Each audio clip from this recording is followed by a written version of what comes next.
At 55, Richard Rawlings' life has taken a really tough turn. From loud engines and being famous to struggles that shook him hard, his story is super sad. So what's really going on with him? You won't believe what happened. The spiral unraveled. Richard Rawlings is a guy most people know for his love of fast cars, loud engines, and the wild energy of Fast and Loud. But behind the TV fame and the shiny Gas Monkey brand, Richard has gone through a long list of painful problems. His story in the last few years has been far from fancy. In fact, it's been one of the hardest times of his life. For a long time, Richard seemed like nothing could stop him. He wasn't just running a garage, he was building a huge business. His restaurants, music places, car shows and clothing lines were everywhere. Fans filled his events. The cameras followed everything he did, and Gas Monkey became one of the most well-known car brands in the world. But success doesn't last forever, and when things started to fall apart, they fell apart really fast. One of the first big hits came from his entertainment businesses. Gas Monkey Live, a huge music place he had big hopes for, shut down for good in 2020. It was a place he believed in, a place he thought would grow into something really big. Instead, the doors closed, leaving Richard with a painful reminder that even big dreams can fall apart with no warning. Not long after, he lost his part in the original Gas Monkey Bar and Grill. This was one of his most public businesses, a place that had his name and identity. But by 2021, the place had been taken over and quickly renamed by new owners. Just like that, the Gas Monkey name was removed. A piece of Richard's story disappeared overnight. Fans began to talk about money troubles. Reports came out about failed deals, closed places, and less money coming in. People who once saw Richard as the king of car reality TV were suddenly asking how much of his business was real and how much had already disappeared behind the scenes. But maybe the hardest loss of all wasn't about money. It was about a friendship and partnership that made the early years of Fast and Loud special. His relationship with Aaron Kaufman. Aaron wasn't just a mechanic on the show, he was the heart of the garage. His builds, his ideas, and his calm personality balanced Richard's fast-talking, deal-making style. Together, they created the energy that made the show a hit. Yet behind the cameras, the partnership was slowly breaking. Aaron loved complicated, creative builds, cars that took time, patience, and real skill. The show, however, needed speed, fast finishes, bigger deadlines, and dramatic moments for TV. That pressure wore him down. The turning point came during a drag race challenge. Richard wanted a car built with better parts to make sure they won. Aaron followed the instructions, but the crowd saw it as unfair. Fans were angry. The reaction was heavy, and Aaron felt stuck between what he believed in and what the show needed. After that, something changed in him. He began to pull away, and by December 2016, Aaron said he was leaving for good. He wasn't mad at Richard as a person. He was simply on a different path. He wanted to follow his own vision, build the kinds of cars he believed in, and start something new. He later started Arclight Fabrications and starred in his own show, where he finally had the freedom he always wanted. Still, Aaron's exit left a deep mark on Richard. Fans felt the magic of the show fade. The chemistry was gone, and slowly the series that once ruled car TV started losing its spark. By 2020, Fast and Loud was basically over. The shop got quieter, the cameras stopped filming, and Richard stepped back from the spotlight that had once made him famous. Then came another hit in 2024. A massive $6 million lawsuit from the Gas Monkey Bar. For a guy already dealing with public pressure, business failures, and a fading empire, this lawsuit pushed his reputation even lower. It made it feel like Richard was being hit from all sides. Money problems on one side, legal trouble on the other. But that brings up another question. Did he also struggle in his personal life? And what were his relationships like behind the scenes? The storm within. After everything Richard Rawlings went through in his business life, the failed places, the lawsuits, the end of Fast and Loud, and the slow fading of the Gas Monkey empire, you might hope that his personal life was a place where he found peace.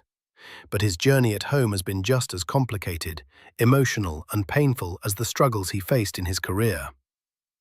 Richard's personal story begins long before his fame. In 1993, he married his first wife, Karen Kay Grimes. It was a short marriage lasting barely a year.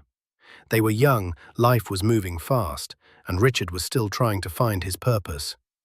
By the next year, they divorced quietly, and he moved forward, chasing the next big idea. It was a small chapter, but it showed early signs of the problems that would follow him for years. The relationship that shaped Richard's private life the most was the one with Suzanne Marie Mgela. Their story began in the late 1990s when Richard was still working day and night to keep his printing business alive.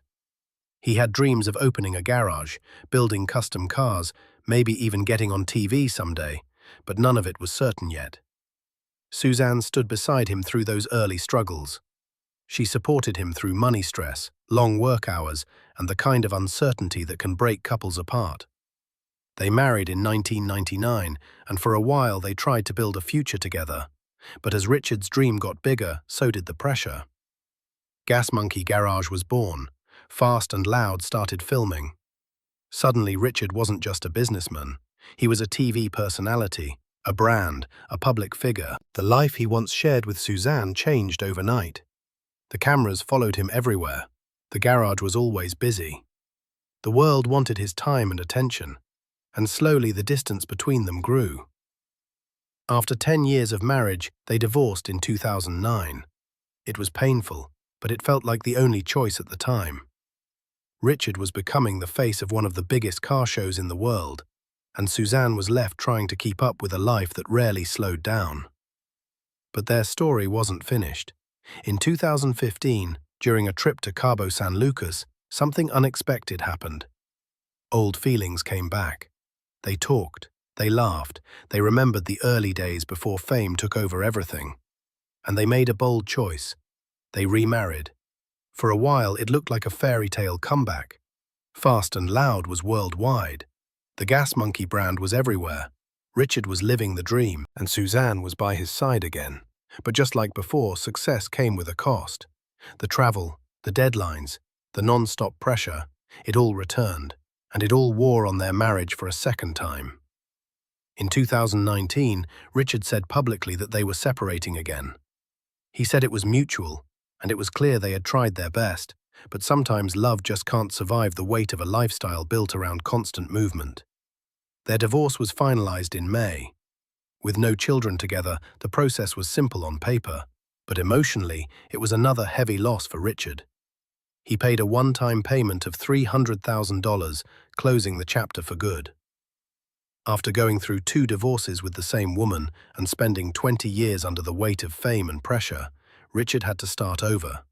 Not only in business, but in his personal life as well. But how much of his life has he truly rebuilt? Where he stands today.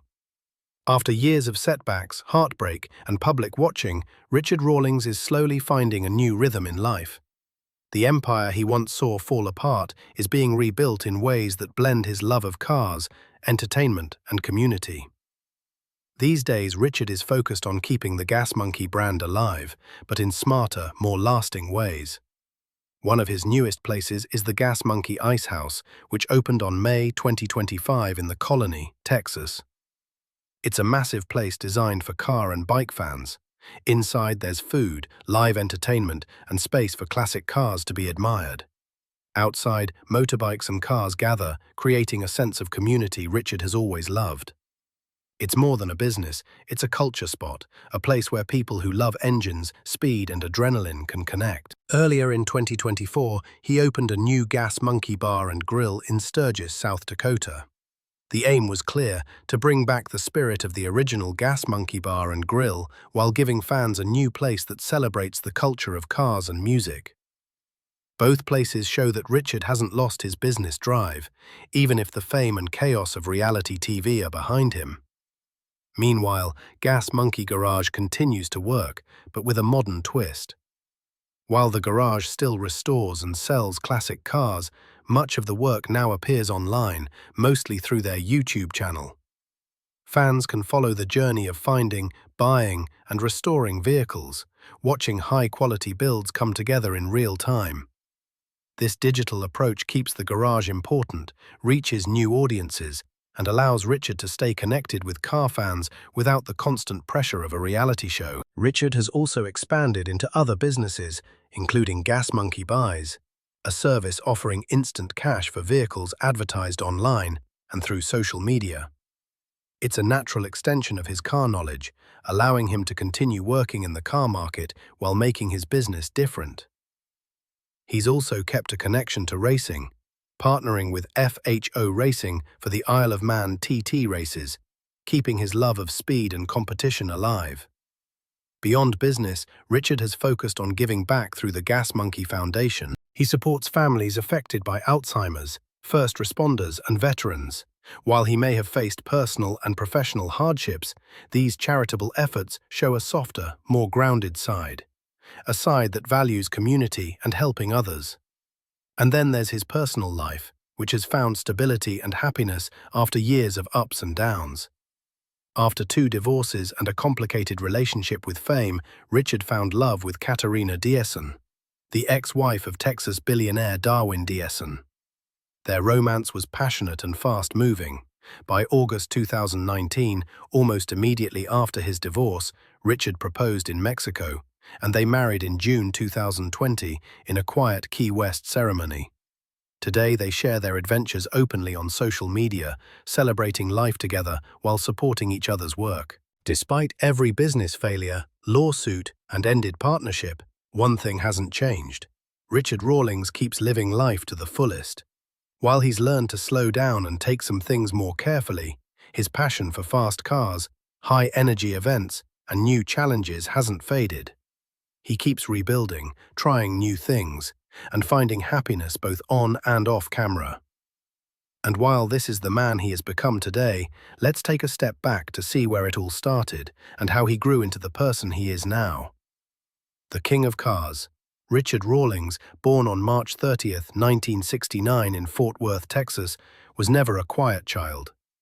From the very beginning, he had a restless energy and a love for anything that moved fast and roared louder than reason. While other kids were playing with toys or watching cartoons, Richard was drawn to cars, the broken, the rusted, the forgotten frames left to rot in junkyards. He didn't just see scrap metal, he saw potential.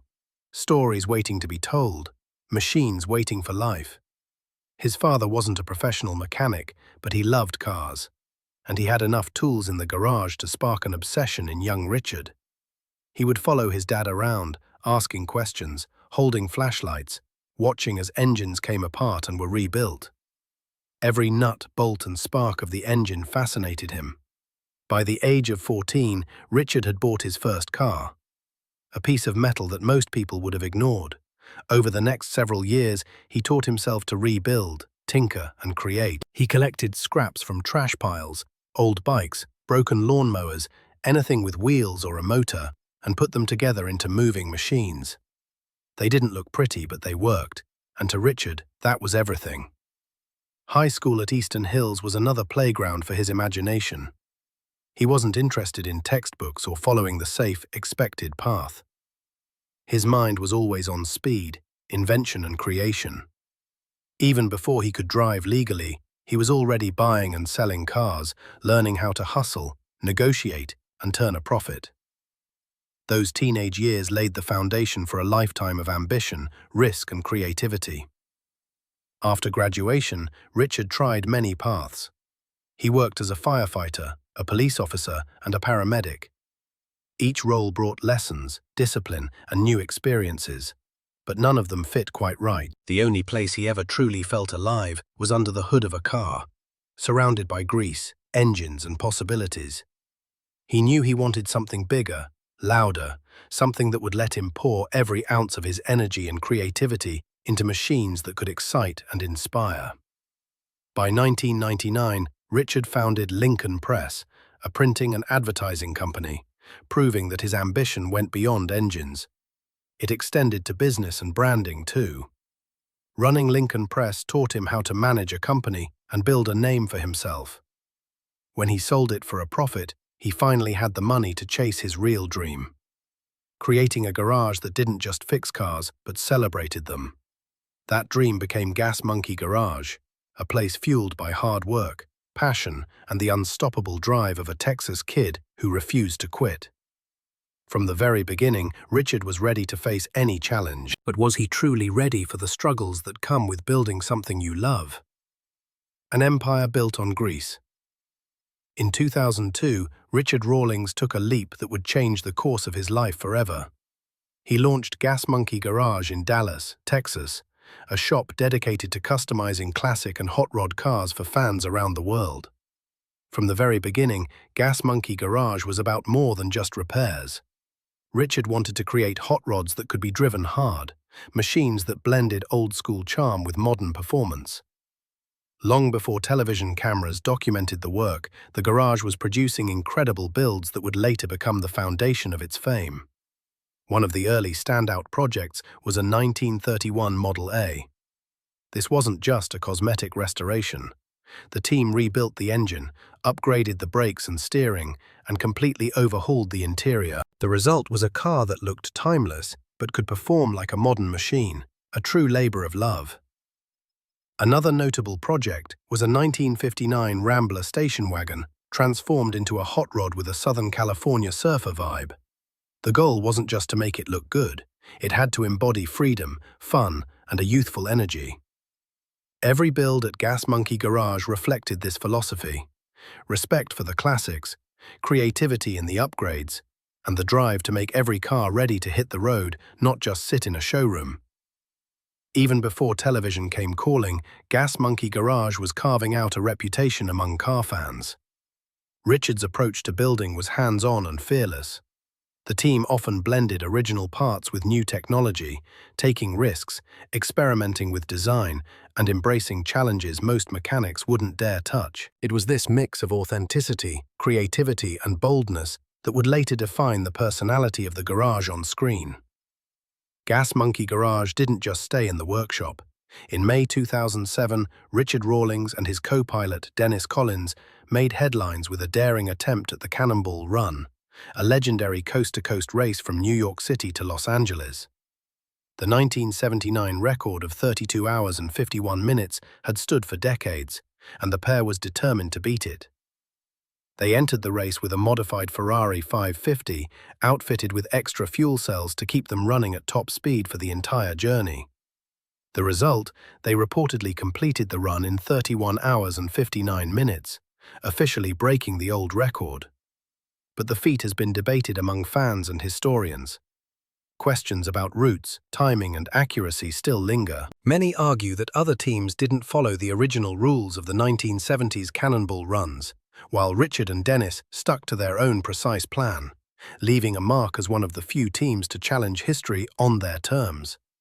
Regardless of the debate, the attempt cemented Gas Monkey Garage's reputation for boldness and ambition, willing to push limits both in the shop and on the open road. By the time television discovered Gas Monkey Garage, Richard had already created a solid foundation. The garage wasn't just about building cars, it was about a lifestyle, a culture, and a fearless pursuit of speed, creativity, and performance. Each build told a story. Each engine roar reflected Richard's vision, and each car that rolled out of the shop carried the unmistakable mark of Gas Monkey Garage. Bold, loud, and unapologetically alive, Gas Monkey Garage eventually became the heart of Fast and Loud, but its story started long before reality TV. The show, which aired on the Discovery Channel, followed Richard Rawlings and his team in Dallas, Texas, as they hunted for worn-out cars and restored them to sell for profit. The first season was a hit, and the success led to spin-offs like Misfit Garage and Fast and Loud Demolition Theater, where Richard, his crew, and the car owners watched clips and shared their reactions. Richard, along with former GMG mechanic Aaron Kaufman, also took part in a motorcycle build-off against established builders like Orange County Choppers, Paul Jr. Designs, and Jesse James. They finished second to Paul Jr., with James coming in third. The show was produced by Pilgrim Studios, with Craig Peligian and Eddie Rowetter serving as executive producers. The show ran for many seasons, with its final season premiering on March 30, 2020. On December 15, 2020, during an episode of the Joe Rogan Experience, Richard confirmed that the series had officially come to an end. Since leaving TV, Richard Rawlings lives quietly yet passionately, still driven and adventurous, trading fame and crowds for a slower, more personal, fulfilling life.